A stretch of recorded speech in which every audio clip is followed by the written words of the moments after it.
Hello everybody, it's Gary Hallican here, and I'm back with another McFarlane DC Multiverse figure to show you.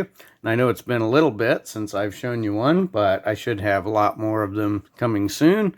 And we got a lot more very cool ones announced at the recent San Diego Comic-Con, so we should have a lot of cool stuff coming up soon in this series. But for today, we've got the new Target exclusive gold label Metallo to look at. So this is kind of a unique and odd design choice for a Metallo figure because it's not the most common, most well-known appearance for him, right? So the most well-known look for him would be where he looks basically like a Terminator. That's the version that's been in a lot of cartoons and things like that. So probably what anybody who would know of Metallo would think of when they think of him. This figure, though, is based on a little bit more obscure design for him. So if we look at the art on the back of the box here, from what I understand, this artwork is from a comic from 2010, I think. And this art, though, from that comic is based on a version of Metallo's costume that he had in the 70s, right? So had like in the 70s and early 80s, somewhere around there. So this figure is kind of based on, you know, a little more obscure versions of him. However, the figure is not accurate to either of those versions. It's not accurate to this art on the box, and it's not accurate to the 70s version either. And there's a couple reasons for that. One is because the arms and legs are reused from a Lex Luthor figure, and they look pretty cool, I think. But because of them being a reuse and not made specifically for this character, they will, of course, not be totally accurate. And as you can see here, the figure is definitely green and red. I would say red. There's maybe a speck of orangeness to that red, but he's definitely green and red. Where the art on the box, he's definitely green and orange. And if you look up any of the art from the old 70s costume as well, it's definitely green and orange. So the figure is a little inaccurate. And also I can't find any versions of him that have this atomic symbol here on the chest. But with all that said, I think this figure does look very cool in the design that it does have. So let's go ahead and get him out and see what we think. Okay, so here is Metallo out of the package. And he only had one of those little twist tie type pieces holding him in. So that makes him possibly the easiest to remove from the package McFarlane DC figure that we've had so far. And as I mentioned, despite not being very accurate to his comic book appearance, I think the figure looks really cool. I think the colors are quite nice. The greens, especially like the dark green on his chest, has just a little bit of metallic look to it.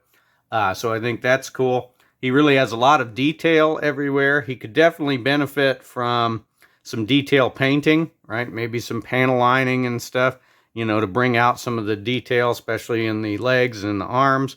But it's cool that he has a lot of detail everywhere. I really like the head on him. If we get up close here, he does have a little bit of the McFarlane side eye, a little bit, but not too bad. I do really like his little teeth in there. I don't know if you can see him very well, but he's got little teeth in there, and that looks cool. Not everything's perfect. If you can see here on the chest, the circle on the chest there with the atomic logo isn't painted perfectly around the edges, not a perfect circle, but for the most part, pretty good. Like I say, for the most part, I think he looks quite cool here. You know, looks very robotic and has a lot of detail. And like I said, a little bit of metallic look to some of the green. And I think the head looks good. And based on the art I've seen, the head seems to be the most accurate part on this figure. All right, so let's look at articulation next. So as you might have surmised from the stance that he's in here, I had a little bit of trouble getting him to stand up. So you see I got him standing up, but not quite standing up straight or anything. So that could be an issue with this figure. But let's see how articulated he is. So at the head, we've got look up that far. So that's okay. That's fairly decent. Look up. Pretty good look down. Got, of course, twist side to side. And tilt. Pretty good tilt. He's got a big collar, but it doesn't seem to get in the way too much. He doesn't have any hair to get in the way or anything like that. So pretty good at the head. Shoulders we've got up that far, so pretty good. Well past 90 degrees there. All the way around. And looks like we should have, yep, there's the bicep swivel. Got the double elbow. He's got kind of bulky arms with those armor, so it doesn't squeeze as tight as some of the other double elbows we've seen, but still pretty good there. And then at the wrist, we've got swivel and hinges at the wrists, like that. A little bit of forward and back at the shoulder as well. Joint here at the chest, but it doesn't do very much. So we don't get any crunch at all. We don't really get any bend back at all. A little bit of side to side. And of course can twist there at the chest. If we include the waist, we still get no crunch. Do get some bend back if we include the waist. And a little more side to side if we include the waist. Of course, twist right there. At the legs, we've got out that far, so out all the way. The diaper piece here seems to be very soft on this one, softer than some of the other ones, so it's not getting in the way at all. We've got back that far. We've got full splits easily. Little bit of twist at the thigh, not too much. At double knees, again, they don't squeeze as tight as some other double knees that we've seen, because the legs are pretty bulky on this one. And then we've got at the ankle, of course, twist there. Foot goes only up that far, so the foot can't really go up too much. Can't really point down too much. We do have a toe. This toe seems a little loose on this side. And then, of course, we twist it a little bit. We can get the ankle pivot like that. So articulation is okay. He's a little bit limited because of how bulky his, metallic armor is. And he has a little bit of trouble standing up straight. Seems like the ratchets in the feet aren't quite at the right spots to, get the feet right. But you can get him standing there pretty easily. So articulation is okay, I think. Let's see our accessories next. Okay, so accessories is probably the big failing for this figure. So, of course, he has the card and the stand, as you'd expect. That's all standard. But other than that, he has just one accessory. He doesn't have any extra hands, and he doesn't have, an extra face or anything like that. Nothing really to hold. The only accessory that he comes with is this chunk of kryptonite.